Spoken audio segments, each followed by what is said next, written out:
This is bonus content for Do we have a new theme tune for bonus content? podcast. No. Podcast. Bonus content. Bonus content. Bonus content. I'm so out of time. I suck. Bonus content. Maybe It's just us singing. Maybe it should just be I suck. Bonus content. We're shit. No, we were going to talk about like how some superpowers kind of would at the very least, they would be impractical. And some of them would have really dire consequences. Like if you think about what's going on, like biologically, yeah. So my biggest one is Wolverine, right? So Wolverine, obviously, healing ability, adamantium claws adamantium bound to a skeleton. Mm-hmm. Now, I know his healing ability is good. Obviously, it's like one of the best in the world. Well, that's why he survives the bonding. Yeah. Yeah. But the fact of the matter is, they're not attached. The claws don't come out of his knuckles; they come out of the sections next to it. So why is it when he slashes through something, why does his skeleton not just rip out? That's my question. Like, why does this, like, he slashes through? Why would it rip out? Because like it's not connected to the bone. He has bone claws. Yeah, I know he has bone claws, but like So they're a part of him. That's how he has the muscles to trigger them. Yeah. But what I'm saying though is that like the force that he's putting into something, the adamantium I know is super sharp. But it can't just go through everything straight away. It doesn't touch it. So it's like, why does it not just like pull out of his skin as he comes past it? Yeah, why don't any of his bones like rip through his skin? Yeah. I'm trying to think how that would work. Imagine you got... So... I'll tell you, here's a dirty fork, right? So imagine this is here. Yeah. So you cut through something and like... As you go, the skin gets... Yeah, why is that? I don't know. There must be a reason, and we're just not smart enough to figure it out. Or we're not comic book enough to lie about it. There's got to be a reason. It could be that the muscle keeps it there, but also the other thing is... So the muscles are attached to the skeleton. He heals super, super fast, right? So he can't do enough damage to his muscles so that it heals over. So he would either be fucking enormous from where it heals so quickly, from where he's tearing muscles, or it would just heal back exactly the same. Yeah, so like he can't... I guess he probably couldn't work out. Exactly, so he should be... Because of the way the working out works. Yeah. Does he... So part of his mutation must be that he's at least like low-level super strength. Like very low level, presumably. Because some of the stuff, especially in the movies, it seems like he has super strength. Well, he just has... I don't think he should, but it seems like he does. Yeah, so he can't work out. So that's my first thing, right? Do you wanna do one, or shall I say another one? Because I've got a few. Yeah, no, come up with another. You say another one. Okay, so let's move on to Cyclops. He opens his eyes and it goes to the negative zone or wherever it goes to. Yeah. Right, and obviously lasers shoot out, energy shoots out. Right, so why does that not like... Because obviously the rose quartz things for some reason stops that. Not entirely sure why, which is a question in itself. But how is it when he obviously takes his glasses off and it shoots out? How does it not like the sheer energy from it destroy his face? Why does that not happen? Yeah, and how is him keeping his eyes closed enough? Yeah, exactly. How are his eyelids enough to do that? I don't know. I don't actually know how Cyclops' mutation because he works. can still get cuts and bruises and stuff. So yeah, so why does that happen? it must be that maybe when he closes his eyes, it's not just his eyelids. It's that the portal doesn't open. But in theory, I always get this when we see him with the red sunglasses. Like, sunglasses don't fit flush to your face. There's elements around them. Like, presumably, like his peripheral vision, or like he would just blow the sunglasses off his face. Also, unless you have it like right here. So the visor, I think, kind of makes sense. You can imagine that the visor's like pressed against his eyes. But with the sunglasses, they're like here. So as soon as he opens his eyes, it should just blow them off his face. Exactly, and Like fucking. So he's got the sunglasses on, and they're like, okay, let's put these on you and see how it goes. Like Jean's like putting them on. She's like, oh, how's that, Sky? Open your eyes, let's see. And he opens it and just takes her head off, just like blows it completely. All the skin is like flayed off. He's like, oh, what have I done? Also, there's something that they never bring up with like laser vision ever, right? Laser, energy, heat, whatever. Is that your eyes make 10,000 microcorrections like a second or something? Or something ridiculous. So they're always like so they're constantly moving. So if you're like shooting lasers out your eyes and you take off your glasses or whatever, which is what I've just done. I know this is a podcast, but we've got a video too. Then how come it's not just like constantly like fucking all over the shop? Do you know what I mean? Like you take your glasses off, you've got a lazy eye, you fucking blow away the right side of the building. So the worst version of his visor is where it just comes up. Yeah. That doesn't make any sense. I like to imagine the visor's got like settings on it, and we see him adjusting them sometimes. So it makes sense when he's wearing the visor, it would come out as a solid beam because the visor like doesn't. There's some science there. And I think There's some if science he's there. going to take off his visor and open his eyes, that should be really chaotic. Like that should be shown as totally extreme. Like maybe he comes out with like burn marks around his face, or if it's not hot, he gets like bruises. And Yeah. it should be just raw energy bursting in like almost all directions. Because if you look, your field of vision is like your peripheral Massive. vision stretches to just in front of your ears. Yeah. So all that should be. So I think it's inconsistent when we see him taking his glasses off and it's just like regular eye beams. That doesn't make sense. Regular eye beam. Regular old that everyone Well, knows. isn't an eye beam like a type of thing in mechanics or something? Like structural mechanics? Not a clue. Structural mechanics. I can't remember. I think Not it a is. clue. I think it was. No, I don't even understand the If question. Is an eye beam something that you would use in architecture? Get back to us. Who knows? Okay. Give me more. Yes, so Quicksilver. Right. Metabolism. His metabolism must be off the fucking He must charts. be constantly shitting. He Can must we be- address that? He's always. The 'Cause, reason he like- runs so fast is he constantly needs a poo. So what's the toilet? Because even if he's like, we can assume his body's really efficient and it takes in all the energy Yeah. like as much as it can. There's still waste products. There's always going to be waste products. And how does like his Does he skin must excrete be... it from his skin? Well, that's the thing. His skin So must be like... Quicksilver, you come to him and he just stinks of shit. He like He's like this sweat sweaty like out of man. his pores. It's like anus juice. But the other thing is like it came up once in some shite superhero film I was watching. I can't remember what it's called. I want to say it's like Blue Steel or something. I know that's from Zoolander. yeah, Man of Steel. I don't know, maybe something like that. But Blue Steel. What the fuck was I thinking?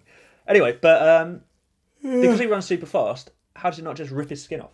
Because the friction on that from the air. Yeah, so I guess we can imagine that his body is adapted to being that fast because it's not like. But did it always do Because with mutants, I think it makes sense that they would have all the internal adjustments made because it's a natural mutation. Okay. The problem would be if you were to make someone super fast. So this happens in the last Ultimates volume by Mark Miller, when it's kind of the storyline's called Grand Theft America. And they basically use technology to give them all equivalent superpowers. Yeah. But Quicksilver grabs the enemy speedster and starts running and really pushing it, going really, really fast. And as he's going, he's saying to him, he's like, oh, how fast have you gone before? You've, what, like Mach 5, anything like that? What? And he just goes so fast that he essentially grinds them down into, like, nothing. Yeah. Like, the resistance just completely breaks because they were only wearing a suit. That can happen to them. That makes sense. Whereas for Quicksilver, I think we can assume that something's going on with his body that means it doesn't happen. Does that Why mean- he's not naked all the time, don't know. Does that mean that also that his like in Fantastic Four it was explained? Their containment suits in Fantastic. Yeah, because they're when they went and absorbed the power from I'm going to say the negative zone again. It was the negative zone in the movie. Yeah, it's Yeah.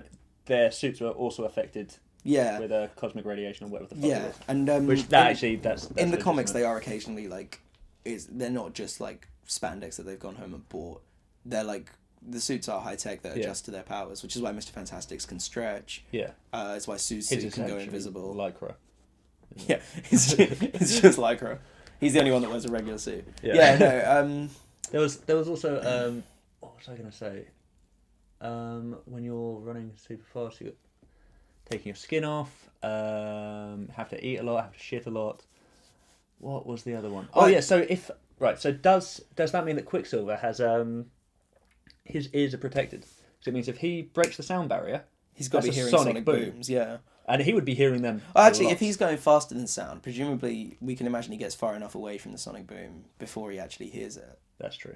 Maybe. That Would make sense, wouldn't that's a it? plausible. Okay. Plausible thing. But the other thing that is a flaw with him is whenever he's shown running with someone else, like he'll like grab them and run off with them. That would liquefy their internal organs. Like by the end, But because also also stopping. Like, yeah, because also running is not like a smooth movement. It's juggling about all the time. Like they're gonna be shaken up like a fucking blender. Like he'll drop them. There'll just be a meat bag with like just a kind of vaguely human-shaped puddle of skin with all this. Like the bones would be pulverized. All the organ like drooling out of them. He'd be like, oh no, whoops. Like. Or he just jogs at regular speed with them. They're like, aren't you supposed to be super fast? That you don't want to see what happens. Trust me. Trust me.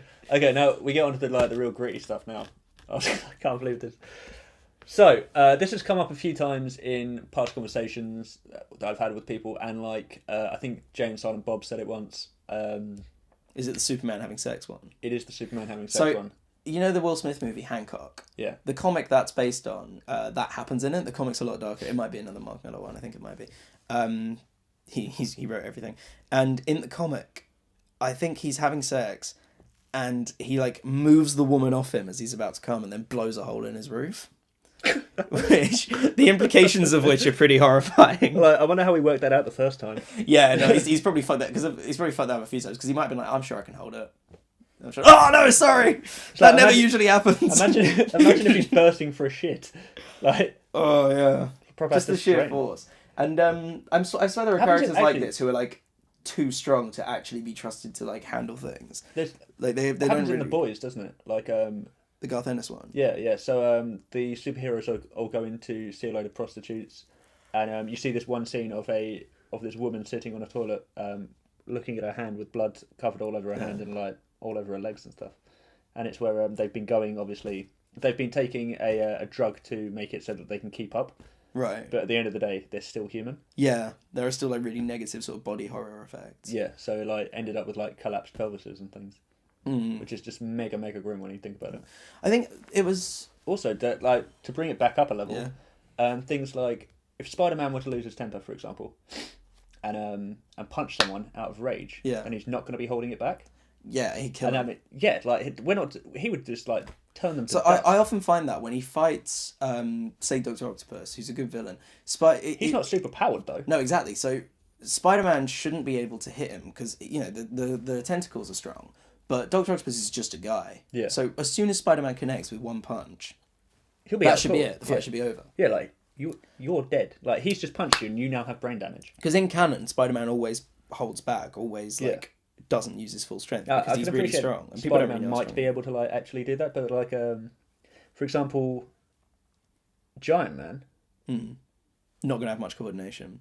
No. I think some comic books do go into this. So in the Ultimates, one of the minor threads is that Hank Pym can't figure out how to enlarge over 60 feet because that's the point at which the human skeletal structure can't like sustain such a large mass. Yeah. Because there's this thing, and I think in real life you wouldn't be able to get 60 feet, but there's this thing in animal biology. For several reasons. Really. There's this. No, that's the only reason. There's this thing in animal biology where it's Do you called mean xenobiology? the square cube rule. Do you mean xenobiology? I said that trying to be clever, but I don't actually know Don't if that's think what I so. mean. Anyway, in biology, called the square cube rule, which is like, I can't remember how it works, but basically it's why bigger animals like elephants are so bulky, whereas smaller animals are often more kind of lithe and agile. Because the bigger you get, you need more muscle mass to even support your own weight. Yeah. So that's an issue that Giant Man faces. Although the Ant-Man, even in the movie, the Ant-Man stuff is laughably inconsistent because they have. I don't understand the strength. Well, they do this whole bit about okay, you're little, and they explain it really bad. They're like, oh, you're like a bullet. You've got your proportional strength, but it's all concentrated into one area. But what that should be is it should just be him punching holes in people. Yeah, Like he should literally just be punching right through their skin. It doesn't make any sense. And part of the claim is that he keeps his original mass because the Pym particles, they're in canon what they're meant to do. The way they're meant to work is they're meant to only reduce the space between particles. Can we just quickly point out then that if you're using Pym particles, there is definitely more space in space. Yeah. Okay, yeah, that's a good callback. Yeah, so they're meant to reduce the space between the particles, so you keep your same mass when you're small. But that doesn't make sense either, because in the movie, when he falls, basically it should be the weight of a regular man, but the size of an ant. Yeah. So he shouldn't be that quiet, he shouldn't be able to climb up things like he does. When he falls on the guy's car, he should go right through it, because it's all that weight concentrated in a small area. Yeah. So the size-altering powers, I think you really do have to take them with a grain of salt, and just... A grain of man-weighted salt. Man salt. Got weird. Man salt.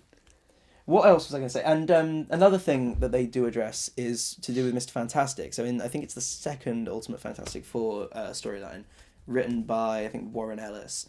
Because they're scientists, Reed Richards is like, this stuff that's happened to us is really fucking weird. Let's analyze our biology. Yeah. Like, what is going on? And He it turns stops out that eating, doesn't he? he doesn't need to eat. He just has one internal sac that kind of stores nutrients or whatever. But he obviously can't have organs because they'd need to stretch in proportion, and you can't do that. So I like that when they do address it, it kind of, you're like, okay, their biology is fundamentally changed. Yeah.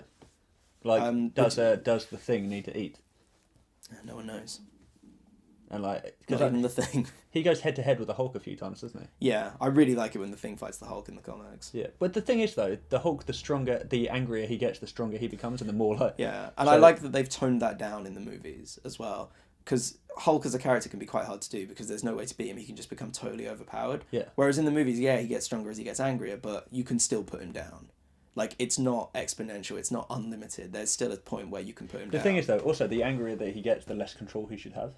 Yeah, and that's what makes him so dangerous, I Yeah. guess. He is the archetypal Dr. Jekyll and Mr. Hyde in the comic book world, isn't he? Yeah, totally. Totally it's that. That's just the character that he is. They just robbed it. Yeah. It's like it's a comic book version because I think in the original story, Mr. Hyde is actually like a lot smaller than Jekyll, but he becomes the bigger man as like Jekyll indulges those emotions more. Yeah. So it's slightly different. It's not like superpowers. But yeah, you know, when you watch like League of Extraordinary Gentlemen, they made Mr. Hyde a big old powerful monster. That's just the Hulk has reflected, gone back onto it and reflects back. Yeah, I guess the Hulk kind of makes sense because it's again he's been altered on a cellular level, which I'm kind of okay with. Like the radiation has completely altered him. He's not like he was born with it like a mutant, but it makes sense. Was he born with it? Maybe. Was it Maybelline? Was it gamma radiation? Maybe it's gamma. It's like hair's falling out. But that's why I think I have such a problem with the Ant-Man suit and the Giant Man power, is because he's not born with it. It's very clearly, it's explicitly just in the suit. And I don't know what's going on with his body. Because also, if he keeps the same mass, Giant Man should be really light. If the pin particles work the same way, Giant Man should have all the strength of a regular guy spread out along the body of you know. So he should be really falling over all the time, like blown over by like but by like a wind, yeah. Okay, so we said we're going to bring this character back up earlier in a podcast that we did that will come out later than this actually. So the Spot, who's a supervillain.